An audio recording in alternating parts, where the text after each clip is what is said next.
Hello students. तो students जैसे कि हमारा चैप्टर चल रहा है force and laws of motion, तो उसमें आज हमारा टॉपिक है law of conservation of momentum. तो students law of conservation of momentum भी law of conservation of energy की तरह है। जैसे energy can neither be created nor be destroyed होता है, वैसे मोमेंटम इज नेवर क्रिएटेड और डिस्ट्रॉयड, ना क्रिएट होगा ना डिस्ट्रॉय होगा।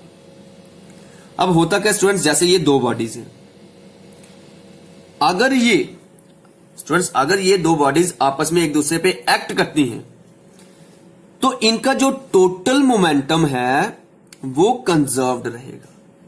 क्या रहेगा स्टूडेंट्स? कंजर्व्ड रहेगा।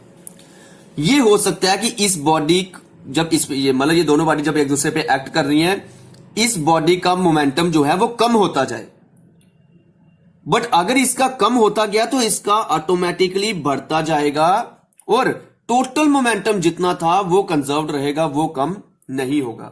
हम बात कर रहे हैं टोटल मोमेंटम की, कि जो टोटल मोमेंटम है दोनों का मिलके वो कंजर्व्ड रहेगा या फिर कांस्टेंट रहेगा। तो वही मैं लिख रहा हूं कि law of conservation of momentum क्या है। तो स्टूडेंट्स ये लिख दिया कि वो लॉ क्या है। व्हेन टू और मोर बॉडीज, दो या दो से ज्यादा bodies act upon one another, अगर वो एक दूसरे पे एक्ट कर रही हैं तो क्या होगा students? There total momentum remain constant. उनका टोटल मोमेंटम जो है वो कांस्टेंट रहेगा, provided no external force are acting, कि उस पे एक्सटर्नल फोर्स कोई भी एक्ट नहीं करेगी। जैसे अब मैं एग्जांपल के तौर पे बताता हूं, ये कार थी और ये कोई ट्रक है। अब हुआ क्या, कार आगे चल रही थी, ट्रक ने उसको पीछे से टक्कर लगाई। अब होगा क्या स्टूडेंट्स, कार थोड़ी और फास्ट हो जाएगी। मींस अगर कार फास्ट होगी, उसकी वेलोसिटी बढ़ेगी तो उसका मोमेंटम भी बढ़ेगा। होगा क्या, इसका मोमेंटम बढ़ जाएगा बट इसका टकराने से थोड़ा मोमेंटम कम हो जाएगा। इसका कम हुआ बट इसका ज्यादा हो गया। इसका उतना ही कम होगा जितना इसका ज्यादा होगा। मींस इन दोनों का मिलके जो मोमेंटम था वो उतना ही रहेगा मिलके। ये हो सकता है ये कम हो जाए और ये ज्यादा हो जाए, या ये कम हो जाए ये ज्यादा हो जाए, बट मिलके जो इनका मोमेंटम है वो कंजर्व्ड मींस कांस्टेंट रहता है। होप आप सभी को law of conservation of momentum समझ आया होगा। अब मैं इसकी एक्सप्रेशन करवाता हूं। तो स्टूडेंट्स देखिए एक्सप्रेशन इसकी। तो स्टूडेंट्स जैसे कि आपके सामने मैंने एक डायग्राम बनाई हुई है, इसे ये है एक ट्रक और ट्रक का मास मैं मान लेता हूं m1। ये मूव कर रहा था या रुका हुआ था, दोनों ही केसेस में जहां से हमने स्टार्ट करना होता है उसे हम मानते हैं इनिशियल वेलोसिटी। तो मैं इसकी इनिशियल वेलोसिटी मान लेता हूं u मींस u1। वैसे ही ये कार थी, इसका मास मैंने माना m2 और इसकी इनिशियल वेलोसिटी मान ली u2। स्टूडेंट्स ये दोनों चल रहे थे। अब हुआ क्या, पीछे से ट्रक ने इसको टक्कर लगाई। मींस ये बिफोर कोलिजन है, पहले वो अपनी मर्जी से अपनी जो भी उनकी वेलोसिटी थी उससे जा रहे थे। जब ये दोनों आपस में टकराए मींस ड्यूरिंग कोलिजन, टकराने पे क्या हुआ स्टूडेंट्स, मास वही रहे। अब टकराने पे क्या होगा, टकराने के बाद जब ये इसको टक्कर लगाएगा, हो सकता है कार ज्यादा फास्टली मूव करे, तो ये दोनों टकराने के बाद कार आगे जाएगी। अब उसकी वेलोसिटी बढ़ सकती है बट मास वही रहेंगे। अब ट्रक का मास m1 ही रहा बट उसकी वेलोसिटी बदल जाएगी, कम होगी या ज्यादा होगी, जो भी होगी वो उसकी फाइनल वेलोसिटी होगी और फाइनल वेलोसिटी को मैं डिनोट कर रहा हूं v1 से। वैसे ही कार का मास वही रहेगा m2 ही, उसकी भी वेलोसिटी जो बदलेगी वो फाइनल वेलोसिटी होगी और फाइनल वेलोसिटी मैंने मान ली उसकी v2। अब मैं दोनों केस लेके चलूंगा, बिफोर कोलिजन आफ्टर कोलिजन, और हम देखेंगे कि जो मोमेंटम पहले था क्या वो वाकई जो हमने लॉ पढ़ा कि वो फॉलो होता है, क्या वो फाइनल के इक्वल आता है। तो वही हम करने लगे। अब इसके लिए लेट करना पड़ता है कि किसका मास कितना है, किसकी इनिशियल वेलोसिटी कितनी है, वो मैंने आपको डायग्राम में ही बता दिया हुआ है। अब स्टूडेंट्स इसका इनिशियल मोमेंटम कितना होगा, ट्रक का मोमेंटम का फॉर्मूला होता है मास इंटू वेलोसिटी, तो इसका इनिशियल मोमेंटम बन जाएगा m1 u1। इसका इनिशियल मोमेंटम कितना बन जाएगा स्टूडेंट्स, कार का m2 u2। जब ये टकराए अब इनकी वेलोसिटीज बदल जाएंगी, तो इसकी वेलोसिटी बदल के बन गई थी फाइनल वेलोसिटी कितनी, v1। तो स्टूडेंट्स इसका मोमेंटम कितना हो गया, वो आ गया m1 v1, क्योंकि इस बार वेलोसिटी v1 है, और इसका m2 v2।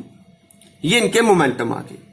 अब स्टूडेंट्स ध्यान से देखना, इसका टोटल मोमेंटम कितना हुआ इनिशियल इन दोनों का मिलके, m1 u1 plus m2 u2, और फाइनल वाले का कितना हुआ, m1 v1 plus m2 v2। यहां तक स्टूडेंट्स पता चला आपको। अब स्टूडेंट्स देखिए, स्टूडेंट्स जब ये जा रहे थे, जब ये टकराए तो हुआ क्या, ट्रक ने उस पे फोर्स एक्सर्ट करनी है कार पे, और कार ने ट्रक पे फोर्स एक्सर्ट करनी है। तो मैं मान लेता हूं F1 वो फोर्स है जो ट्रक ने कार पे एक्सर्ट की, जो ट्रक ने कार पे एक्सर्ट की। तो स्टूडेंट्स फोर्स का फॉर्मूला क्या होता है, मास इंटू एक्सेलरेशन। मास कितना, अब ये ट्रक लगा रहा है किस पे, कार पे, तो कार का मास कितना था, कार का मास था m2। और एक्सेलरेशन, एक्सेलरेशन का हमें फार्मूला लिखना पड़ेगा। तो एक्सेलरेशन का फार्मूला क्या होता है स्टूडेंट, ध्यान से देखिए, ये बन जाएगा m2 इंटू एक्सेलरेशन होता है change in velocity upon time, कि उसकी वेलोसिटी कितनी चेंज हुई, उसकी वेलोसिटी कितनी थी u2, और फाइनल कितनी हो गई अब v2। तो चेंज इन वेलोसिटी कितनी आई, v2 minus u2 upon time. तो कितने टाइम के लिए वो टकराया, वो टाइम आ गया t स्टूडेंट्स, कितना t। तो F1 आ गई m2 ब्रैकेट में v2 minus u2 upon t। ये वो फोर्स है जो ट्रक ने एक्सर्ट की कार पे। और न्यूटन्स थर्ड लॉ हमें क्या बोलते हैं, कि जितनी फोर्स एक बॉडी दूसरे पे लगाती है उतनी ही दूसरी बॉडी पहले पे लगाती है। तो अब कार भी उस पर फोर्स एक्सर्ट करेगी। कार की फोर्स मैंने मान ली F2, उसके लिए भी same formula, mass into acceleration. अब कार लगा रही है किस पे, ट्रक पे, तो ट्रक का मास कितना, मास इंटू एक्सेलरेशन होता है, वो आ गया m1 इंटू एक्सेलरेशन। उसकी एक्सेलरेशन कितनी, change in velocity upon time, उसकी वेलोसिटी कितनी चेंज हुई, पहले थी उसकी u2 अब होगी v2। तो चेंज इन वेलोसिटी कितनी है, v2 नहीं v1, और इधर कितनी थी u1। तो उसकी वेलोसिटी आ गई v1 minus u1 upon t। क्यों, क्योंकि उसकी वेलोसिटी पहले थी u1 अब हो गई है v1। तो चेंज इन वेलोसिटी कैसे निकलती है, final velocity minus initial velocity, वही लिखा final velocity minus initial velocity upon time taken. तो टाइम आ गया आपका t। न्यूटन्स थर्ड लॉ हमें बोलते हैं कि वो इक्वल एंड अपोजिट फोर्स एक दूसरे पे लगाते हैं। इक्वल तो होगी but opposite, it means F1 is equal to minus F2, कि जो F1 है वो F2 के इक्वल तो है but opposite direction, means direction के लिए हम माइनस साइन लेते हैं। तो अब हम इन दोनों की वैल्यूज डालेंगे। तो स्टूडेंट्स देखिए वैल्यूज डाल के क्या बनता है। तो स्टूडेंट्स देखिए F1 की वैल्यू ये आ गई, यही आपके सामने थी।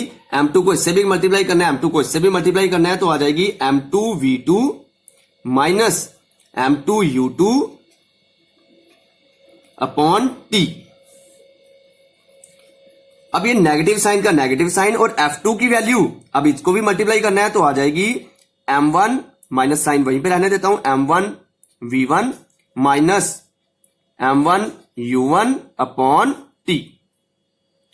स्टूडेंट्स T और T कैंसल आउट। अब ध्यान से देखिएगा, माइनस ने इन दोनों के साइन चेंज करने हैं। तो ये आ गया M2 V2 minus M2 U2 is equal to minus M1 V1 plus M1 U1। तो स्टूडेंट्स अब ये जो इधर माइनस हो रहा है उधर जाके प्लस होगा, और वो इधर माइनस हो रहा है इधर आके क्या होगा, प्लस।